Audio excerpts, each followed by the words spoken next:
시작되죠. 창세기 2장 18절로 25절에 있는 말씀입니다.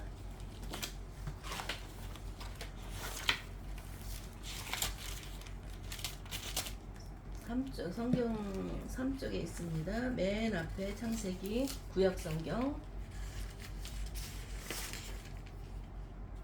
창세기 2장 18절로 25절에 있는 말씀 제가 봉독해 올리도록 하겠습니다. 여호와 하나님이 이르시되 사람이 혼자 사는 것이 좋지 아니하니 내가 그를 위하여 돕는 배필을 지으리라 하시니라. 여호와 하나님이 흙으로 각종 들짐승과 공중의 각종 새를 지으시고 아담이 무엇이나 부르나 보시려고 그것들을 그에게로 이끌어 가시니 아담이 각 생물을 부르는 것이 곧 그 이름이 되었더라. 아담이 모든 가축과 공중의 새와 들의 모든 짐승에게 이름을 주니라. 아담이 돕는 배필이 없으므로 여호와 하나님이 아담을 깊이 잠들게 하시니 잠들매 그가 그 갈빗대 하나를 취하고 살로 대신 채우시고 여호와 하나님이 아담에게서 취하신 그 갈빗대로 여자를 만드시고 그를 아담에게로 이끌어 오시니 아담이 이르되 이는 내 뼈 중에 뼈요 살 중에 살이라. 이것을 남자에게서 취하였은즉 여자라 부르리라 하니라. 이러므로 남자가 부모를 떠나 그의 아내와 합하여 둘이 한 몸을 이룰지로다. 아담과 그의 아내 두 사람이 벌거벗었으나 부끄러워하지 아니하니라. 아멘. 기도드리겠습니다.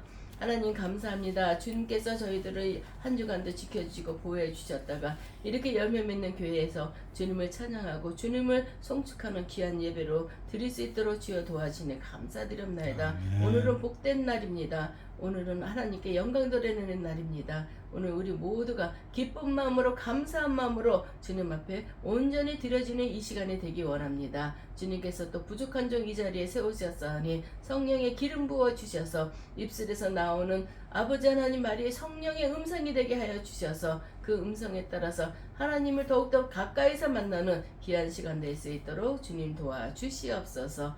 예수님 이름으로 감사하며 기도드립니다. 아멘. 아멘.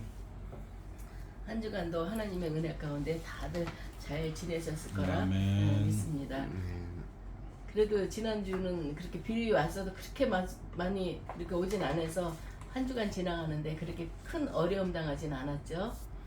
네. 우리가 하루하루를 살면서도 정말 마음에 감사 이게 떠날 수가 없더라고요.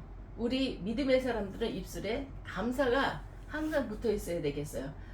내가 그냥 의식적으로 무조건 감사해야지. 그래서 감사하는 것보다는 우리 10년 가운데서 그래 이런 일도 있었구나. 감사하다.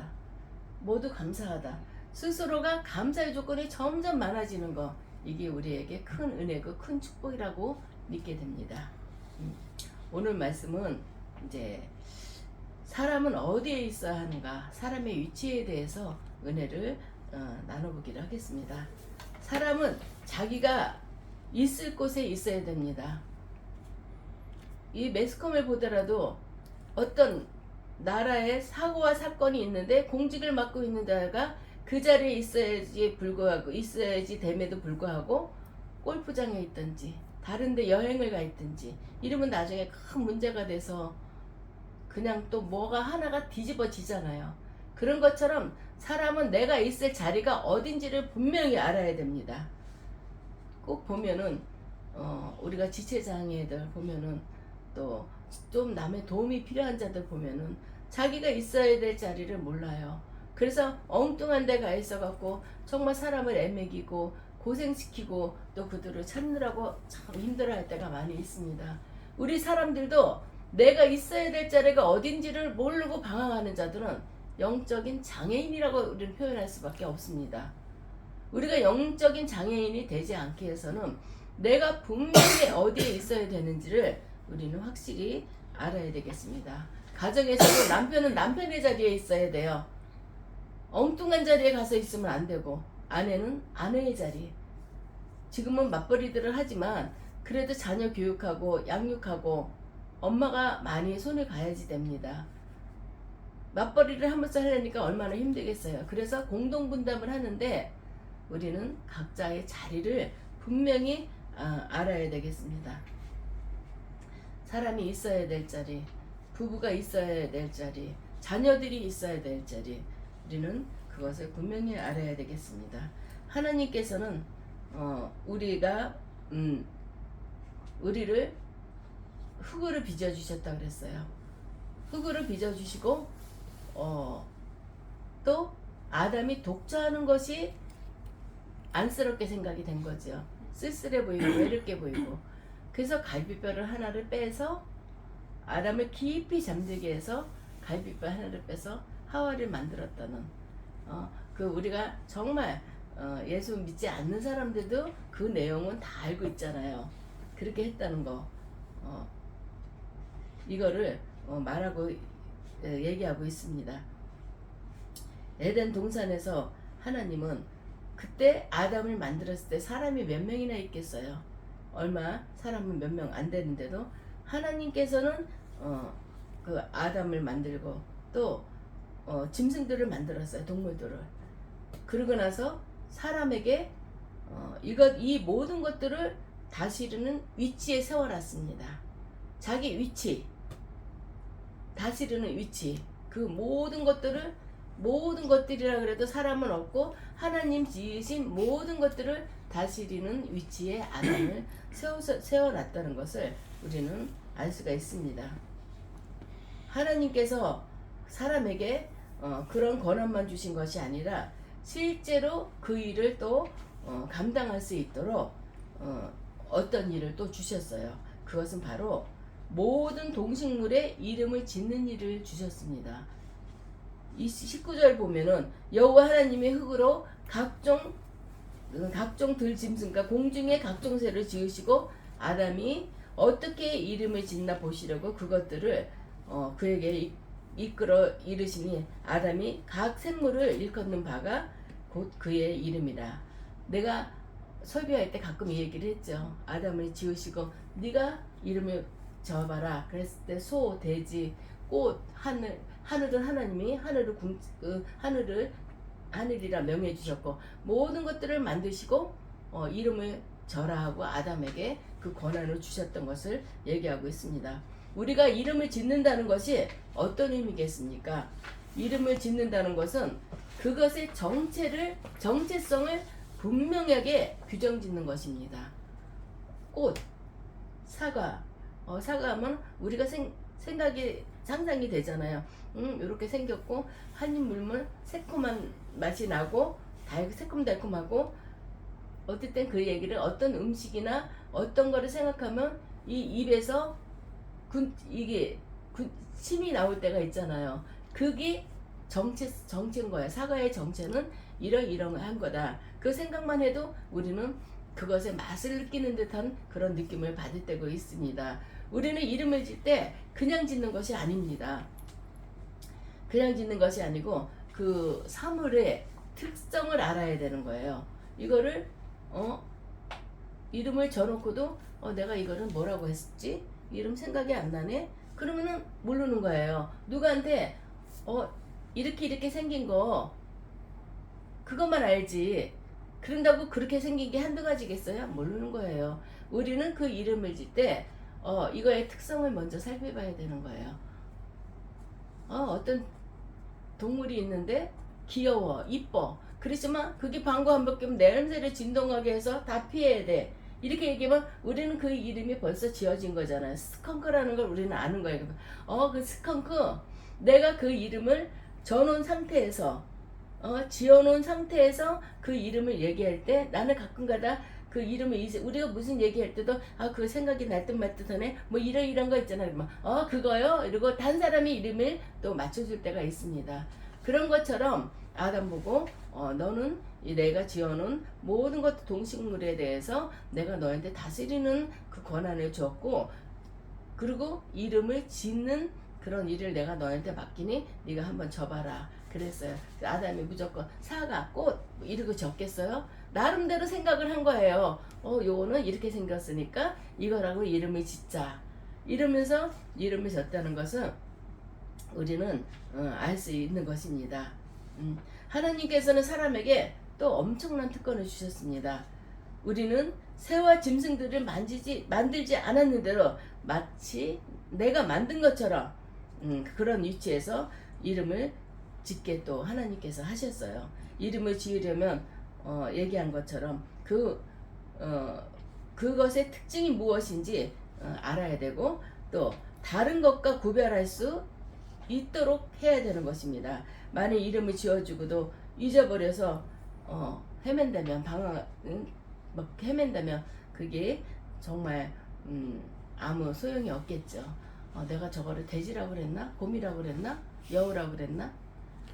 우리가 여우라고 졌을 때도 그랬을 거란 말이에요. 좀 입이 뾰족하고 이도 날카롭고 저거는 위험해 이런 생각이 있을 거란 말이에요. 그런 거는 우리가 피하는 거죠. 근데 아담 시대에서는 이 동식물이 무섭고 그런 건 없었어요. 그때는 에덴 동산 안에서는 그 짐승들도 만지고 놀고 그런 무섭다 그런 거는 없었습니다. 그렇지만 특징을 알고 그래 저 여우 저거는 여우라고 진짜 그래 그 특징은 입이 삐죽하게 나오고 귀가 쫑긋하게 쓰고 다 그런 거 특징을 알고 지었다는 것을 얘기하고 있습니다. 우리는 모든 것의 그 정체성을 파악해야 되는 것입니다. 하나님께서는 처음에 사람에게 동물들과 뛰놀거나 약한 동물들을 돌봐주는 일을 시키지 않으셨어요. 그리고 그들에게 그것들을 관찰하게 하셨습니다. 이거 놀기 전에 네가 이 동물들을 관찰을 해봐라. 아담에게. 그러니까 이름을 져라 할 때 이름을 질 때 그 특성을 우리가 알아야 되는 것처럼 아담에게 그것들을 맨 처음엔 뛰어놀게 하는 것이 아니라 그것들의 특징을 보게 하기 위해서 관찰하라는 그런 말씀을 하셨습니다.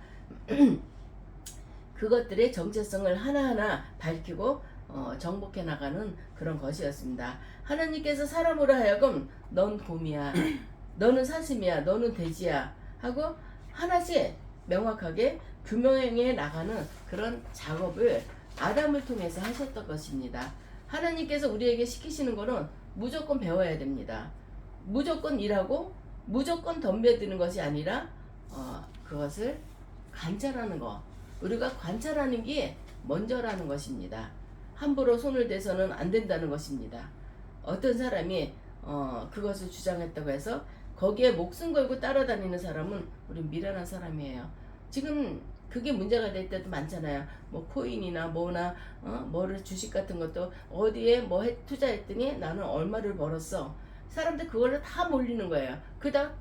거기 몰렸던 사람들 다 망하는 일이 있고 우린 그런 어리석은 일을 함부로 해서는 안 되고 내 주관이 있고 내가 관찰하고 내가 살펴서 모든 걸 결정되어야 된다는 것을 우리는 성경은 말씀하고 있습니다. 오늘날 우리의 어려움은 사람들에게 기준이 없다는 것이에요. 기준이 없어요.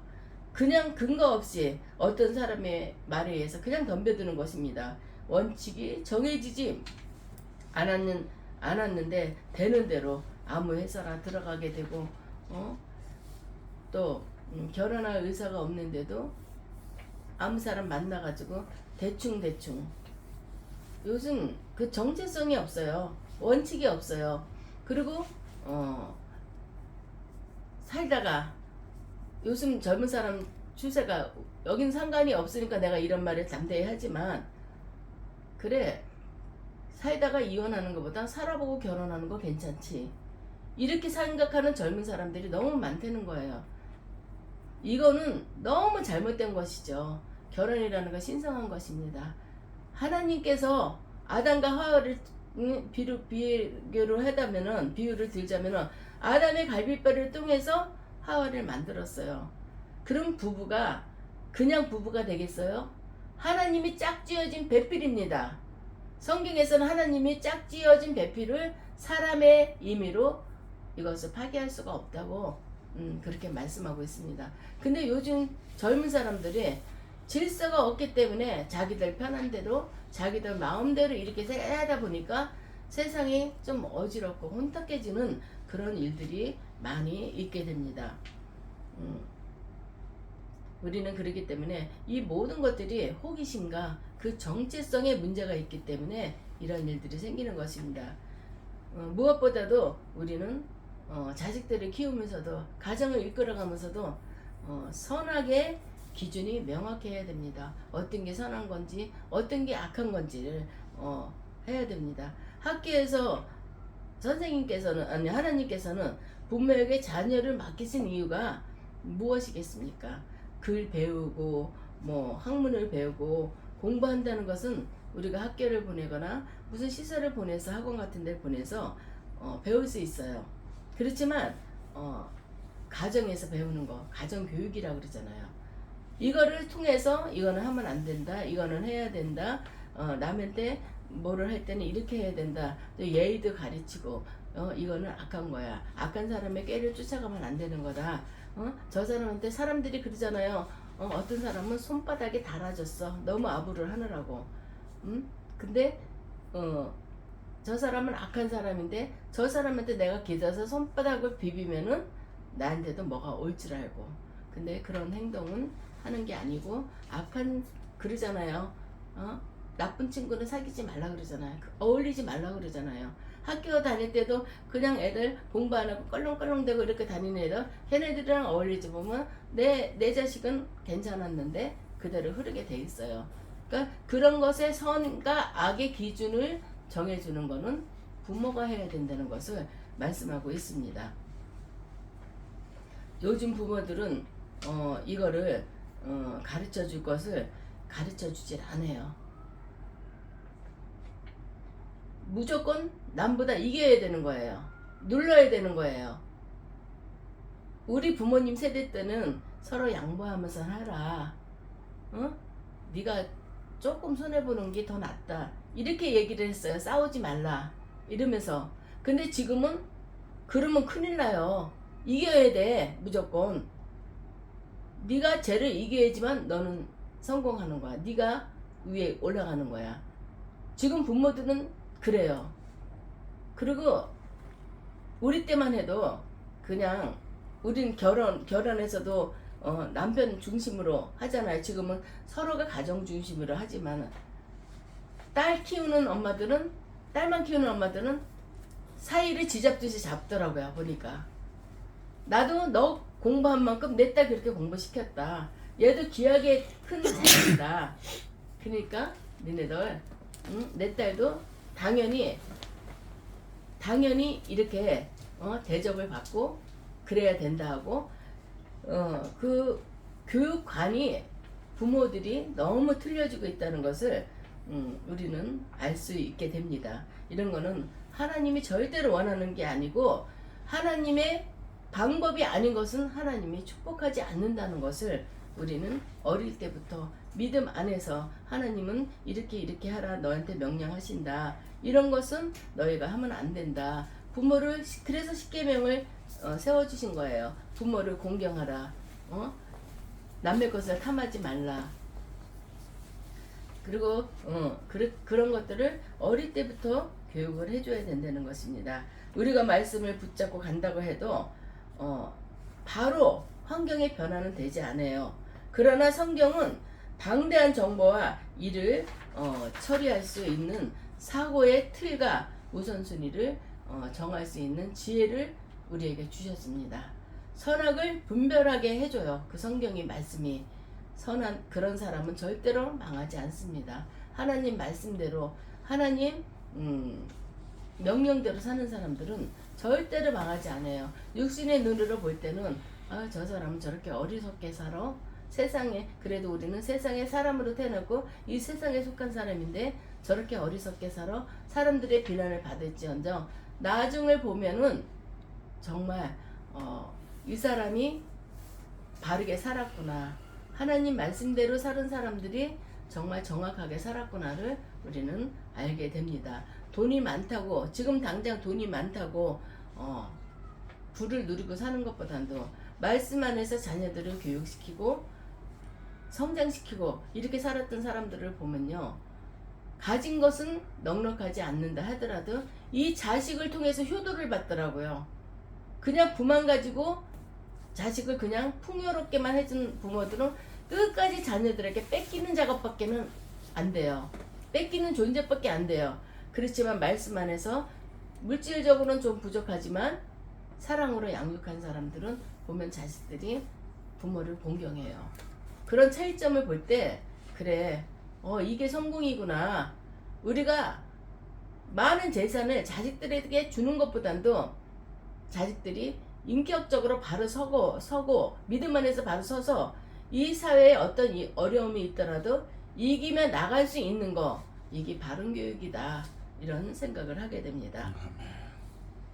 또 오늘 성경에 보면은 남자가 독처하는 것이 좋지 못하다고 말씀하셨습니다. 그래서 남자와 여자의 위치를 정해 주셨어요. 오늘 말씀에서 특이한 것은 하나님께서 여자를 대단히 특별하게 부각을 시켰습니다. 또 인도하시고 남자를 만나게 하셨다는 사실입니다. 여자를 남자의 갈비뼈로 만들었다는 거, 이런 말도 있어요. 그러면 남자의 갈비뼈로 여자를 만들었으면 남자가 항상 연상이겠네? 그 갈비뼈를 빼서 여자를 만들었으니까. 그런 유머도 있어요. 그렇지만 하나님의 법은 누구를 먼저 만들었든지 간에 하여튼 이 영적인 나이기 때문에 남자의 갈비뼈를 빼서 여자를 만들었다는 것입니다. 그러면 그 아내가 얼마나 존귀한 존재겠어요. 아담을 깊이 잠들게 하셨다는 것입니다. 그 말씀을 들을 때마다 그런 생각 들어요. 지금 우리가 이거 뭐 마취를 하잖아요. 전신 마취. 그러면은 내 발을 잘랐는지 뭐 배를 잘랐는지 아무것도 모르고 우리는 가만히 있는 거예요.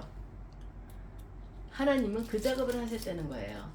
근데 갈비뼈가 얼마나 중요한 데입니까? 이게 갈비 안에는 중요한 장기들이 다 있어요. 심장도 있고 신장도 있고 여러 가지 갈비뼈 안에는 그런 것들이 많이 있어요. 그래서 갈비뼈가 그것을 보호해 주는 겁니다. 폐도 있고. 그런 걸 볼 때마다 참 신기해요. 생명이, 인간의 존재가 너무너무 존귀하다는 것을, 신기하다는 것을 이렇게 알게 되는 것입니다. 하나님께서 왜 이렇게 수술을 하셨을까요? 앞으로 올 세대의 모든 남자들에게 이 교훈을 주기 위해서입니다. 여자를 제대로 만들려면 내가 한번 크게 죽어 보아야 된다. 이것을 교훈하기 위해서 하나님께서 아담을 수술하셔서 가장 아픈 뼈를 여자로 만드신 것입니다. 남자가 아무 희생도 하지 않고 자기 일에만 빠져 있으면 왜 당신은 훌륭한 아내가 되지? 그러면서도 왜 당신은 훌륭한 아내가 되지 않느냐고 그런 말만 해서는 안 됩니다. 가정은 서로가 꾸려가야 되는 거예요. 서로가 한마음 돼서 이끌어가는 게 가정입니다. 훌륭한 아내를 요구하기 전에 내가 먼저 자신의 중요한 부분에서 할일돼서 내 자신의 잘못된 부분들을 수술을 해나가야 되는 것입니다. 삶의 목적을 바꾸고 하나님을 향한 인생관을 부부가 함께 나누며 짐을 지면서 나가야 된다는 것입니다. 어떤 나쁜 남자들은 여자한테만 모든 것을 전담시킨다고 그러잖아요. 자기는 내가 버는 건 내가 쓰고 얼마 생활비만 내놓고 네가 버는 건 네가 알아서 내가 주는 거랑 살림을 해라. 이런 사람들 많고, 애들 문제는 네가 양육해야지 나한테 맡기냐, 이렇게 하는 집들도 많아요. 주위 사람들을 많이 만나다 보면은 저렇게 해서 어떻게 살 수가 있을까, 저렇게 해서 어떻게 가정이 하나 될 수 있을까, 이런 생각들이 많이 들기도 합니다. 갈비뼈 속에 있는 중요한 기관을 다 싸고, 갈비뼈가 중요한 기관을 다 싸고 있습니다. 그 안에 심장, 허파, 뭐 여러 가지 기능들이 많이 있죠. 그게 부서져 버리면 안에 있는 것이 다 터져 버린다는 것입니다. 그러니 이 갈비뼈로 만든 여자가 얼마나 소중합니까? 진짜 내 뼈 중에 뼈야, 내 살 중에 살이라고 고백했던 것처럼 여자란 위치가 참 존중하고 큰 일을 감당할 수 있는 것이라고 생각합니다. 이 갈비뼈가 부러지면 이 안에 있는 장기가 상하고 생명이 위험합니다. 요새 아내를 두들겨 패는 사람들이 아닌 것 같아도 남자가 매를 맞는 사람들이 있다고들 얘기들 해요. 그러니까 어이가 없죠. 어떻게 남자가 여자한테 매를 맞을 수가 있을까? 힘으로 당해도 남자가 이길 텐데. 근데 그런 집이 있대요. 그것은 자기가 자기 자신을 학대하는 거예요. 여자가 남자를 때린다 하면은 이 여자 자신이 창조주의 섭리를 무시하고 육신의 눈으로 볼 때는 내가 저 사람보다 우월해. 내가 너보단 넌 내 말에 꼼짝하지 마. 난 너 때릴 수도 있어. 이렇게 했지만은 하나님이 보실 때는 그 여자가 자기 자신을 학대하는 것으로 볼 수밖에 없는 것입니다. 그리고 남자가 여자를 폭행한다는 것도 내 갈비뼈 중에 하나인 거예요. 갈비뼈. 그럼 내 갈비뼈를 때린다는 것은 내 모든 이 장기가 위험을 당한다는 것입니다. 그것을 알아야 되는 거예요. 그런 결과를 우리가 이치적으로 생각한다면, 하나님의 말씀을 생각한다면 그거를 모르고 세상에서 그렇게 방종하는 사람들이 너무 많은 거예요. 그러니까는 쉽게 얘기해서 그러잖아요. 내 남편을 왕으로 내가 섬긴다면은 나는 왕비가 될 것이고, 내 아내를 내가 왕비로 대한다면은 왕비처럼 대한다면 나는 왕이다. 이런 것처럼 서로를 존중해주고 서로를 높여줄 때 내가 스스로 높아지고 내가 스스로 존중을 받게 된다는 거. 그 원리를 모르기 때문에 그런 행동을 하고 있습니다. 그거는 사람의 말이지만 하나님께서는 갈비뼈 중에 하나라고 그랬어요. 그 갈비뼈를 다치게 한다는 것은 이 모든 것들이 파멸로 내려가는 그런 일이기도 합니다. 남자에게는 하나님께서 권세와 힘을 주셨고, 여자에게는 아름다움과 섬세함과 풍부한 또 감성을 주셨어요. 차가운 여자가 없는 것은 아니에요. 그렇지만 여자는, 우리가 여자에 되면서는 섬세하고 따뜻하고 나약하고 이런 걸로 알고 있잖아요. 그리고 여자는 오래 참을 수 있습니다. 남자들은 욱하고 후다닥 하잖아요. 그렇지만 여자는 잘 참잖아요. 못 참는 사람도 있겠죠. 여자는 이렇게 뛰어나 있기 때문에 하나님은 남자의 머리로 우리를 눌러놨어요. 왜 그러냐면 교만해질까봐. 언젠가도 얘기했죠. 우리 딸들한테도 저는 그런 말을 했어요. 남편은 아내의 머리다. 남편을 섬기지 않고 너네들이 높아질 수가 없는 거고, 남편을 섬기지 않고 그 가정이 바로 쓸 수는 없다. 남편은 아내의 머리이기 때문에 섬겨줘야 된다.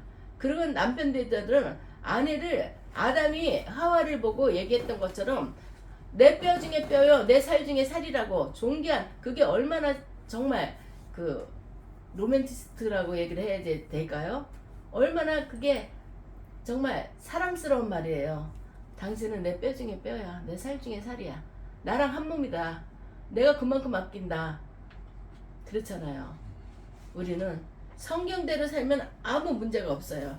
근데 그 성경대로 살지 못하기 때문에 인류 최초의 사랑 고백이 그게 아닐까 싶습니다. 내 뼈 중에 뼈요, 살 중에 살이다. 그는 아담의 입에서 나온 게 아니라 그의 심장에서 나왔다고 생각이 됩니다. 이빨림 소리가 아니라는 거야. 진심 어린 그 소리라는 것입니다. 나의 가장 소중한 당신이라는 뜻이기도 합니다. 결혼은 하나님이 세우신 가장 중요한 제도라는 것이죠. 또 결혼은 하나님의 법도입니다. 예수님께서 여기에 덧붙여서 하나님께서 짝지어 주신 것을 사람이 나누지 못한다. 오늘은 사람의 자리에 대해서 하는데 결혼 문제가 나오는데, 이 결혼 문제의 결혼에서 우리의 자리를 우리는 분명히 알아야 된다는 것입니다. 하나님이 짝지어준 배필입니다. 내 뼈 중에 뼈고 내 살 중에 살을 만나서 하나님이 짝지어 주신 겁니다. 그러면 각자의 자리에서 우리는 정말 최선을 다해야 되는 것입니다. 감정의 문제나 애정의 문제 이런 걸로 인해서 다투고 가정이 파괴되고 그래서는 안 된다는 것입니다. 오늘 말씀이 우리에게 보여주신 것이 무엇이겠습니까?